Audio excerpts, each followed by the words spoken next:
Wherever we are in the world, we're all equally made in God's image. But our global neighbours are suffering because of one of the greatest injustices of our time, the climate crisis. Around the world, storms, floods and high temperatures are destroying lives. To say that we're all in this together is just not true. As with any crisis, people living in poverty are amongst those that suffer the most.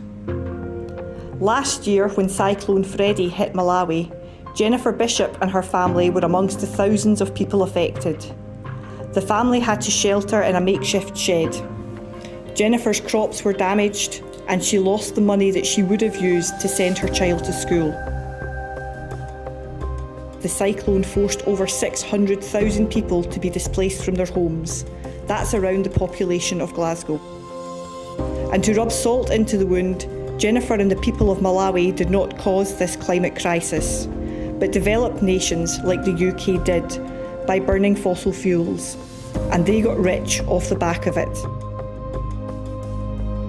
Lower income countries have only contributed a tiny amount to global carbon emissions over the years. They're saying, we didn't cause the problem, why should we pay to fix it?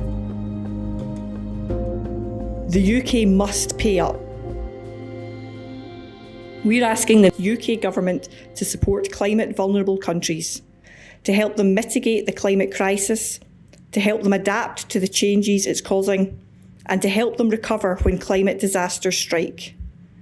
To do this requires significantly more money, and importantly, the UK government must deliver this money in a way that is fair for everyone.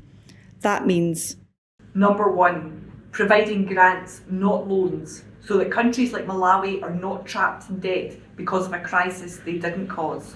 Number 2, making polluters pay, for example, by taxing big polluters like BP and Shell and not the average UK household. And number 3, coughing up additional cash and not raiding the UK aid budget.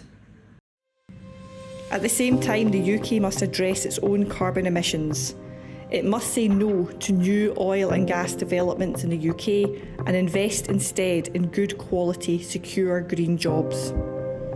Just as thousands of you turned out to demand climate justice at COP26 in Glasgow, you and your church have the power to make these changes happen.